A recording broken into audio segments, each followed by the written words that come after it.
The late afternoon sun cast long shadows across the city streets as Officer Mark Tatum and his rookie partner Ryan McCabe cruised through the downtown area in their patrol car. It was a quiet day by usual standards, the kind that left officers scanning the streets for anything that might break the monotony. For Mark, however, quiet days often led to trouble. His prejudices had a way of surfacing when there was nothing to occupy his mind. Mark, a seasoned officer with over a decade on the force, had built a reputation, not one of honor, but of quiet malice. His colleagues knew him as a man who could be overly aggressive, particularly towards people of color. While his record was clean, his intentions were anything but. Ryan, fresh out of the academy, had been assigned to Mark as part of his field training. Ryan was eager to learn, but he was also naive, struggling to reconcile the ideals he'd been taught with the reality of the streets. As they drove down Main Street, Mark's eyes narrowed when he spotted a sleek black sedan pulling out of a parking lot. The driver, a well-dressed black man in his late 40s, was on his way home after a long day at work. Mark's fingers tightened on the steering wheel. His prejudice was bubbling to the surface. "Let him pull over," Mark muttered, his voice thick with disdain. Ryan looked over, confused. "What for?" "He didn't do anything." Mark shot him a look that made it clear there would be no debate. "Trust me, kid. Just pull him over." Reluctantly, Ryan flipped on the siren, and the patrol car's lights began to flash. The black sedan slowed down and pulled to the curb. The driver, a man named David Harrison, calmly turned off the engine and waited, his hands resting on the steering wheel. He had been pulled over before more times than he could count, but something about this felt different. The aggressive way the patrol car had approached made him uneasy. Mark and Ryan exited the patrol car, with Mark leading the way as they approached the vehicle. Mark's posture was rigid, his hand resting on his holstered gun. David rolled down his window and looked up at Mark, his expression calm but guarded. "Good afternoon, officer. Is there a problem?" David asked. Mark ignored the question. "License and registration," he barked harshly. David complied without a word, handing over his documents as Mark examined them. Ryan noticed that David's name was printed in bold letters, David Harrison. The name sounded vaguely familiar to Ryan, but he couldn't place it. He watched as Mark's eyes narrowed, and a smirk played on his lips. "You from around here, Harrison?" Mark asked, the strain in his voice barely concealed. "Yes, officer. I live a few blocks away," David replied, his tone even. Mark handed the documents back, his expression unchanging. "Do you know why I pulled you over?" David shook his head. "No, officer, I don't." "Your taillight is out," Mark said, though Ryan hadn't noticed anything wrong with the car when they pulled it over. Ryan started to say something, but Mark shot him a warning glance. "You better get that fixed before you hurt somebody." David nodded. "I'll take care of it, officer. Thank you for letting me know." Mark leaned in closer, his face inches from David's. "You sure you're not hiding anything? Because if you are, now's the time to come clean." David's eyes met Mark's, his expression calm but resolute. "I have nothing to hide." The tension between them was palpable, and Ryan felt a knot forming in his stomach. This wasn't how he had imagined police work would be. He had joined the force to help people, to make a difference, but standing there watching Mark intimidate a man who had done nothing wrong, he felt a deep sense of unease. Mark straightened up and looked back at Ryan. "Search the car," he ordered. Ryan hesitated, but Mark snapped, "We don't have probable cause, just do it. Or, do you want to find out what happens when you don't follow orders?" Ryan swallowed hard, his heart pounding in his chest. He knew this was wrong, but he also knew that going against Mark could ruin his career before it even started. Reluctantly, he moved to the passenger side of the car and began searching through the glove compartment, feeling like a traitor with every move he made. David watched silently, his hands still on the steering wheel. He knew this wasn't about a broken taillight. It was about power, about a man who saw his uniform as a license to abuse those he considered beneath him. But David wasn't just any man. He was a police captain newly transferred to this very precinct. And while he understood the dangers of revealing that information now, he also knew that this was a moment of reckoning for both Mark and Ryan. As Ryan searched the car, Mark circled around to the driver's side, leaning in close to David once again. "You think you're smart, don't you?" he sneered. "But I know your type. You're just another thug in a suit pretending to be something you're not." David's eyes narrowed slightly, but he kept his composure. "Officer, I suggest you watch your tone." Mark's smirk faded, replaced by a look of anger. "Don't tell me what to do, boy," he spat before David could respond. Ryan called out, "Mark, there's nothing here. The car's clean." Mark's face twisted in frustration. He had been hoping to find something, anything, to justify his actions, but now he was left with nothing, his prejudices laid bare for all to see. David took a deep breath and then spoke with a quiet authority that made Mark take a step back. "Officer Tatum, I think it's time you and your partner stepped away from my vehicle." The use of his name caught Mark off guard. He hadn't introduced himself, which meant that David knew exactly who he was. But how Mark's mind raced as he tried to piece it together. "You're making a big mistake," Mark growled, his hand once again drifting towards his gun. David remained calm.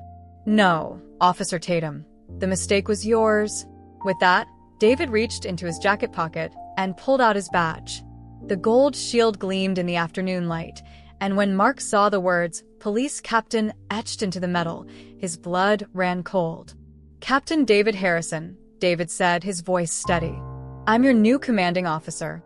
Ryan's eyes widened in shock, and he quickly stepped back from the car, his face pale. Mark, on the other hand, was frozen in place, his mind struggling to process what had just happened.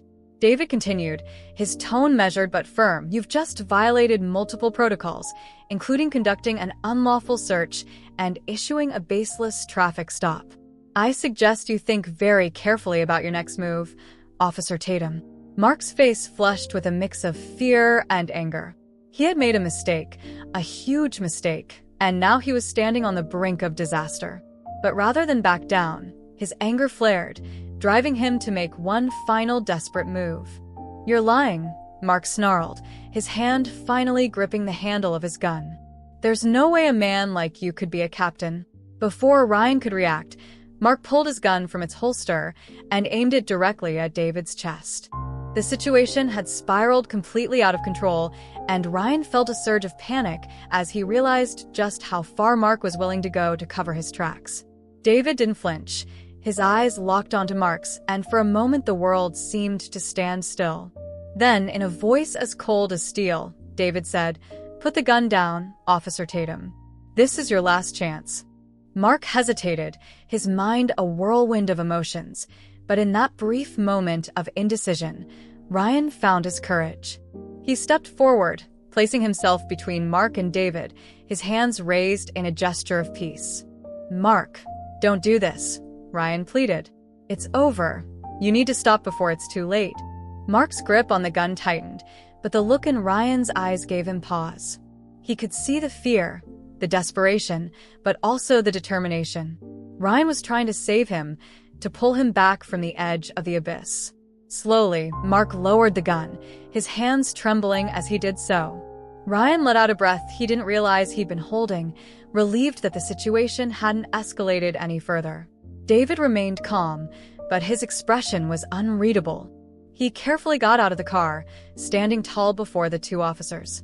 Mark couldn't bring himself to meet David's gaze, his earlier bravado completely gone. "Officer McCabe," David said, addressing Ryan directly, "you did the right thing, but this isn't over yet." Ryan nodded, his heart still pounding in his chest. He knew that the events of today would have far-reaching consequences, not just for Mark, but for himself as well. David turned his attention back to Mark, who was staring at the ground, his face pale. "Officer Tatum, you're under arrest for unlawful conduct, racial profiling, and threatening a superior officer. Hand over your weapon and badge."